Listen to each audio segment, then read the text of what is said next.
وہ لوگ جو بہترین مشورہ دیتے ہیں وہ عام طور پر سب سے زیادہ مسائل کا شکار ہوتے ہیں۔ کوئی بھی دوستی جو 16 سال سے 28 سال کے درمیان پیدا ہوئی ہو، اس کے مضبوط اور دیر پا ہونے کا امکان زیادہ ہوتا ہے۔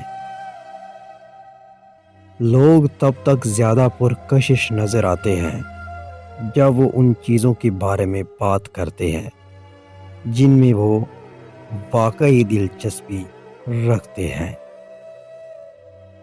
زیادہ دیر تک تنہا رہنا آپ کی صحت کے لیے اتنا ہی برا ہے جتنا کہ دن میں 15 سگریٹ پینا۔ انسان جتنا زیادہ ہوشیار ہوتا ہے اتنا ہی زیادہ سوچتا ہے اور اس کی لکھاوٹ اتنی ہی سست ہوتی ہے۔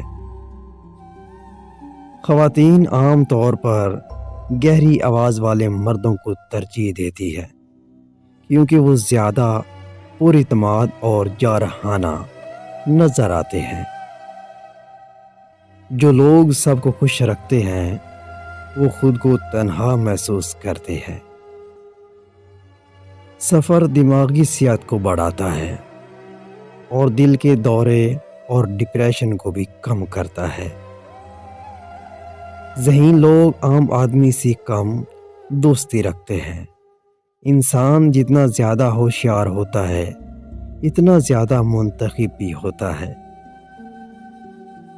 شرمیلے لوگ اپنے بارے میں بہت کم بات کرتے ہیں، لیکن وہ ایسا اس لیے کرتے ہیں کہ دوسرے لوگوں کو ایسا محسوس ہو کہ وہ انہیں اچھی طرح جانتے ہیں۔ وہ لوگ جو 2 زبانیں بولتے ہیں، جب وہ ایک زبان سے دوسری زبان میں سوئچ کرتے ہیں تو وہ اپنی شخصیت بدل سکتے ہیں۔